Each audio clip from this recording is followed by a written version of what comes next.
well, to start off with, I talk about the acquisition this past year of Angolin and what that's meant for Alltech. Well, it's been a massive acquisition for Alltech. It puts us in a space where we can truly help with the farmers, with the feedlots, with everybody on their sustainability goals, because the product itself helps in terms of performance, but also has that beneficial methane reduction that we look at in terms of our sustainability goals. So when you look at the two as an acquisition for Alltech, it's fantastic. It really ticks all the boxes, because it is something that we want to be able to bring to the farmers, and at the end of the day, it's the farmers that are always in the limelight or in the news, in the newsreels, when we're trying to talk about reducing greenhouse gas emissions, be it that methane or CO2.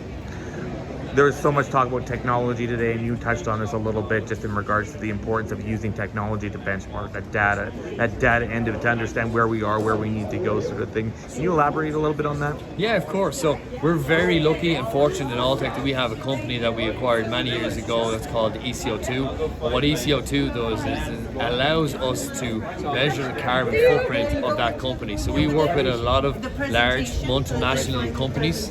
What we will do with those guys is monitor their logistics, their footprint, their emissions, and help them reduce their emissions on farm or in their company. So the key for us is to be able to measure that change, because if we look at data in the grand scheme of things, without having accurate data, you can't improve the problem. So that's our goal. So we help farmers alike, as well as the large food companies out there, to reduce that footprint. But again, it comes down to the adage that you have to be able to measure it before you can improve it. So often I have seen in my Nuffield studies and a bunch of other studies that I've read as in regards to that barrier between agriculture and food. And when you're talking about things, you're actually equating them in the exact same system, in the exact same, how important that is that data is shared across that system, and there is no barrier between the two. So realistically, you can't have silos in agriculture, because at the end of the day, the people who are growing the food, creating the food, the farmers, they're just moving that along the supply chain to the consumer. And in between, you have your processors who add value or to make those products for us. So realistically, that data has to be shared along that supply chain, because the consumer feeds back what they want in the industry, and the Generation Z and the millennials that you hear, they're driving the change. That the young generation is coming up and putting pressure on the processors, and the processors are then putting pressure on the farmers. So unless that data is shared all the way through the supply chain, we will lose a huge amount of information. And you saw from today, Tara McCarthy, our VP for ESG, gave a really good indication via her survey that she carried out on the insights and environmental insights of 2023.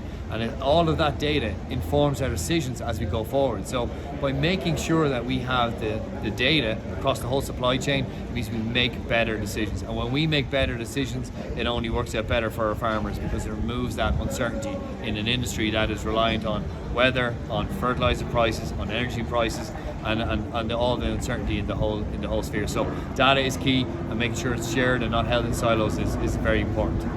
You mentioned, I think the biggest phrase I took away from your presentation this morning was that environmental sustainability should not be compromised. It doesn't have to be compromised if you want to increase productivity and profitability.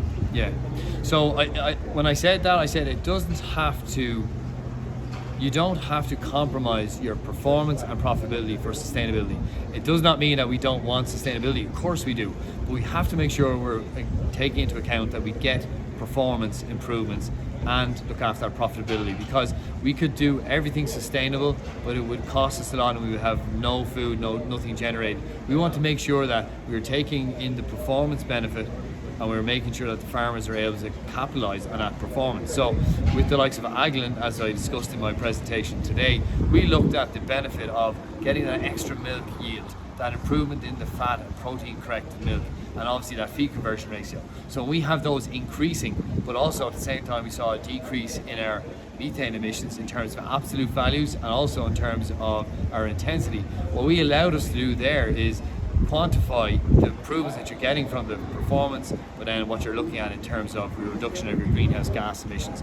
And that is what we talk about, improving that performance and profitability, but also reaching your sustainability goals. So we have both of those together. I think it's a win-win, and that is the true message that we're trying to bring with the Alltech technology that we have, is bringing that win-win to the farmers and to the agriculture industry as a whole. And quickly, just on regards of biodigestion, it seems like it's one of the new buzz technologies that have really started to pick up, and we're starting to see them on farms. So I think how encouraging is this, and what in terms of the limit, what do you see in that regard? Yeah, so I mean, look, anaerobic digestion or biogas is not a new technology. It's been around in Germany for 30 years and more. So it's a technology that we know we can capitalize on.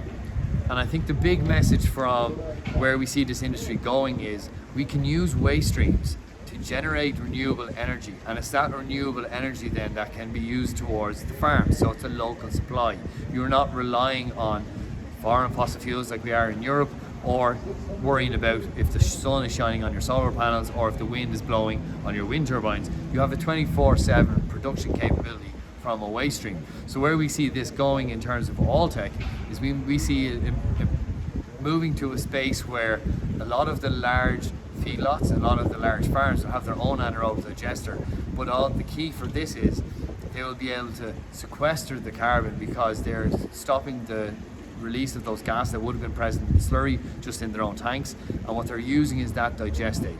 So the digestate, when that's ploughed up into the soil, there are studies to show that you can capture up to 81% of that carbon in the soil, or lock it in the soil from the digestate that comes out of the digester, and that's when you start to see the improvement in obviously the soil condition. And as we know, soil is where we start and end with everything. That's where you get your crops from. You want to improve your yield. Soil health is everything. So biogas can be a solution for not just energy, not just a renewable source of natural gas on farm. It can also be a divestment and something that you can improve your availability of extra revenue streams on farm, but also then your valuable locally sourced digestate. And remember, digesters really should be seen as a service to degas the slurry or the manure that is going into them, because what's left afterwards is a very valuable digestate product that you can utilize on your farm as a local supply of fertilizer, which again improves your opportunity to drop down your reliance on synthetic fertilizer. Patrick, anything you'd like to add and ask you? Yeah, no, look, it's been a fantastic few days here at the Alltech 1 in Calgary, and I'm really looking forward to the rest of the talks now that we have this afternoon. It's been a fantastic experience for myself. I'm a really big fan of coming to Canada. Everyone's so friendly, but I would encourage everybody to spread the positive news of agriculture, because realistically we are one of the few industries out there that is able to sequester carbon and actually make a positive effect for the industry, and not just the industry, the planet that we're involved in today. So yeah, no, looking forward to the next few talks. And quickly, because you were so passionate about this in that last talk sort of thing, what message do you have for farmers that have these carbon credits, and where should they keep them? Yeah, so look, realistically, when we talk about carbon credits, the first person that's always in the firing line is the farmer. When we hear all these conversations that we have about agriculture is responsible for so many greenhouse gas emissions, what we need to make sure is that if we do have biodigesters on farm, that the carbon credits remain in the farming industry. They do not need to go to the energy industry, because again, they're in the firing line. We have to improve our own system, and by improving our own system we need to keep those credits in the agriculture industry and make sure that they're accounted towards agriculture and not just to the energy industry.